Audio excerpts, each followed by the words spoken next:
It is a mystery of God's nature that he has chosen to reveal. We know it is true, but we can't understand it. We can have some analogy to it.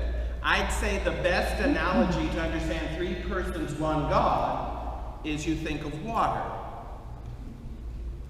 Water, yes. Water can be ice, water can be water, and water can be steam. All of it is water. It's no different. Ice is no different than steam, is it? No, it's still compositionally it's water, right? It's just in a different state, what we say in science. It's a different state of matter. But is it any less water than water is? No, it's just in a different form. And that's, again, an imperfect idea about God, but it gives you the idea that it's one God, but it's three persons. The Father is different from the Son is different than the Spirit. There are three persons, one God. Okay? So when they say, let us make man in our image, as the Catechism says, the entire Trinity was involved in the creation of man. The entire Trinity was involved. Okay, so that's I wish I had done this. Oh well, we'll just go over them anyway. You get freebie questions tonight. I thought I had set this up. Oh well, that's life. How is God's relationship with man different from the rest of creation? Man is most like God, not the animals. Correct. And what's special? We can share in his life and love in a unique manner than the rest of creation. That's what separates mankind from the animals and the rest of creation. Yes. Remember that? We read that in the Catechism. Okay? What was God's first command to Adam and Eve according to Genesis 1? Be fruitful and multiply. Be fruitful and multiply. Yes, it wasn't don't eat from the tree. It was be fruitful and multiply. Here's a sub-question to that. Did they do it? Yeah. What was Multiply. Did they obey God's first command? Be fruitful and multiply. Yes. Yes, they had children. Sure about that? Well, how did we get here? But let me put it to you this way. Was it before or after they disobeyed? After. So did they obey God's first command? No. No. This is what we call in literature a foreshadow. It's they didn't obey the first command. But you're making the delineation of before and after. I mean, they obey. Who decides when the first command has to be done? I mean, God didn't say do this before you get kicked out. He didn't intend for them to get kicked out. But there's nothing written prior to being kicked out about children. It doesn't say do it while you're, I don't know, it isn't so specific. To me, they followed through because we're here. Yes, they eventually did. I would argue that when you look at the account of Genesis 1 and then when we do today in Genesis 2, you find that the first command was to be fruitful and multiply. Then when we get to Genesis 2 and we get to the specifics of the creation account of man, we find that there was no procreation that was done prior to the fall. So one has to wonder, why didn't they do it? How much time did they have? Good question. I would argue it could have been years. There's no timetable on when all of this occurred. And when we get to the creation of man and his unique relationship to God from creation, I'm going to hopefully get time to do what I call a little deconstructing of the creation story. Do you know how we deconstructed Christmas? Okay. Well, I'm going to give you a little bit of deconstructing creation, because we've already mentioned before this that Well, let's go on to the next question. How does one read Genesis? Literally? No. What is it? Is it really history? Yes. It's a real historical event that happened. But it's told how? In a poetic manner. It's not meant to be a scientific discourse as to how did humankind get here. Well then, if that's the case, then did God literally create everything in just 6 days? He could have, but he didn't. He could have, but what about all of our science? What about the dinosaurs and stuff? Where do they fit into all of this if it's only 6 days of creation? See, this is where we have to understand that what Genesis 1 is talking about is not a scientific treatise on how humankind came to be, but it's telling us a story of a real historical event in a poetic manner that all persons throughout all time could understand. So why pick 6 days to create everything? Why not do it in 2? Why not 12 days? Why not the 12 days of creation, Christmas? Just to show the progress of the creation. That's why then it took time, and then he had to rest and create more, rest again. So God was tired in the process of creating everything? He wanted, by example, to show us that we needed to rest. Ah, that's what I'm getting at. Good. She said he wanted to give us an example to show. That's what I'm getting at. Why is the creation story told in a 6-day account? Because our work week is revolved around 7 days a week. Okay, that's our experience of the passage of time.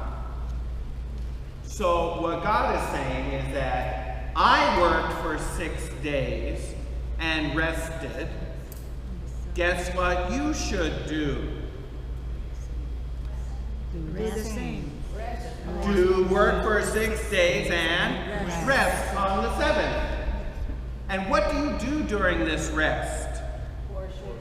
Worship God. It's a time to reflect over what you have done during the week, as well as give it back to God. It is a time to refocus why you are doing what you are doing as work and labor. Back to God. It gives your work both meaning and dignity. You're not just punching in 9 to 5 mindless drollery. Because whether you work in a factory or you work in a school, like some of us do that shall remain nameless, it's not meaningless labor. It is not fruitless labor. If we remember that all that we do to honor and glory God. Then we take 1 day a week to stop, reflect, and give it all back to Him. Because who gave us life to do our labor? God. So we give it all back to Him. Okay? That's why God, in creating the Sabbath day, He made it holy. Okay? Everyone with me so far? So everything that we've seen, even from the very first chapter of Genesis, God is already teaching us one thing, if nothing else. What I do, I want you to do. I work for 6 days and rest. You work for 6 days and rest. And the animals too. And the animals too, yes. One could argue what God was intending is that all creation stop, reflect onto its creator. The difference is man is, in our state, stubborn and pig-headed and self-centered. The animals already know who's their creator. Right? Yes? I'm thinking of a Eucharistic miracle. The horse. The white Father horse. with Saint Francis. No, not Francis. You lose something. Saint Anthony. Saint Anthony of Padua. Remember the Eucharistic miracle of Saint Anthony? The donkey. The donkey. Remember when we did that? Yes. Yes. Yes? There was a guy who was making fun of the Eucharist as being the real presence, and St. Anthony said, fine, meet me here in 3 days. So he starved his mule for 3 days, and St. Anthony went on a fast and prayed for 3 days, and at the end of 3 days he brought the host out in a monstrance, and the man brought his mule forward, and on both sides of him he had these bales of hay and oats. And all St. Anthony said was, creature, adore your creator. And the mule went down on its knees in front of the host.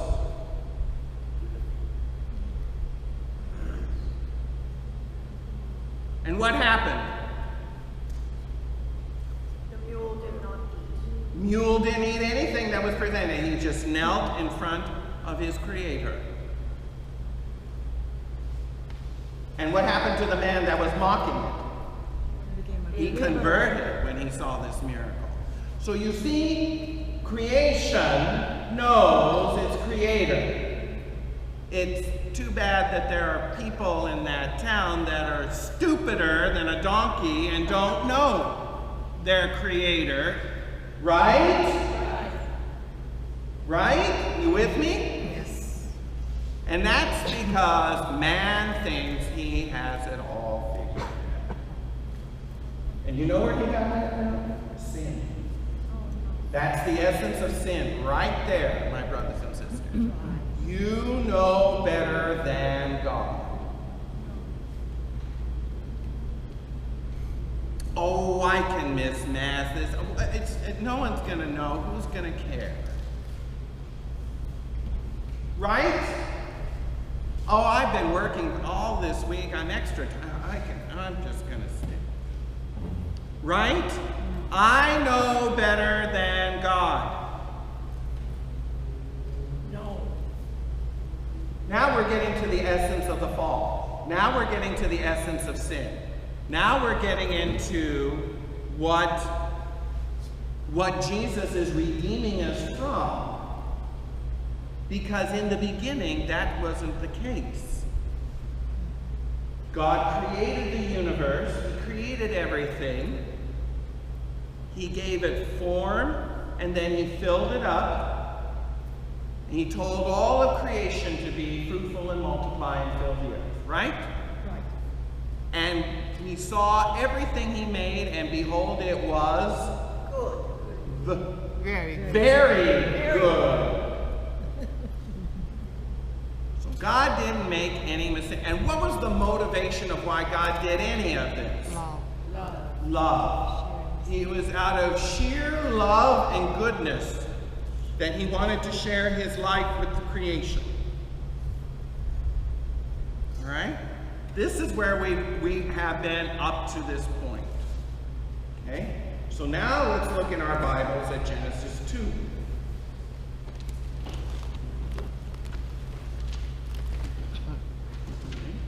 So Genesis 1,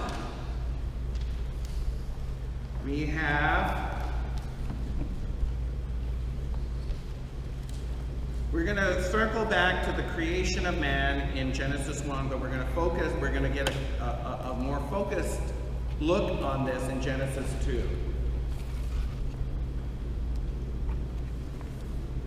Verse 31, and God saw everything that He had made, and behold, it was very good. And there was evening, and there was morning, a sixth day.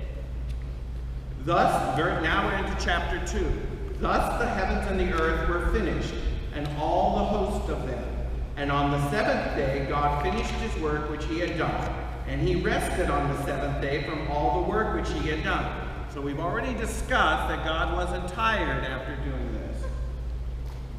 Okay?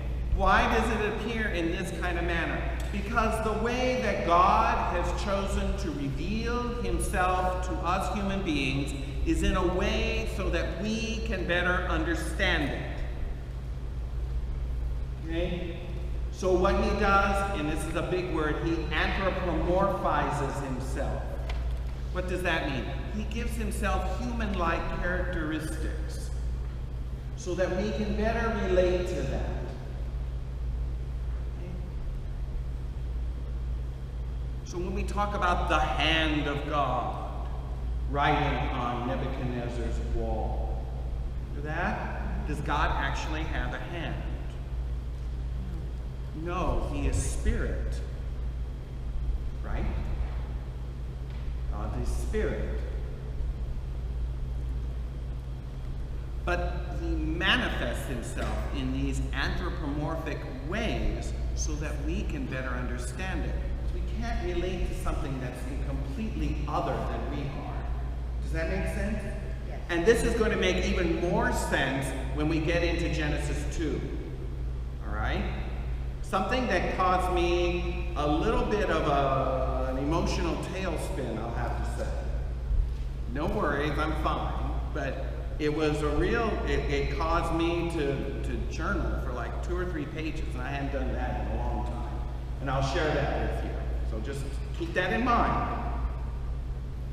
Verse 3, so God blessed the seventh day and hallowed it, because on it God rested from all his work he had done in creation. Okay, you got that? So we've got the first week of the universe here laid out. Did it really happen in just 7 days? Probably not. Could it have been done that way? Of course. Could God have done it in 1 day? 1 hour?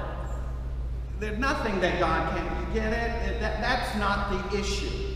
He's chosen to reveal the creation of the universe and mankind in this way to give us a model to follow. I work for 6 days, you work for 6 days and rest. So just keep that in mind, okay? This is a poetic understanding of how all of the universe and everything in it has come into being. It says nothing about the science behind it or how long it took. All right? Everyone good so far?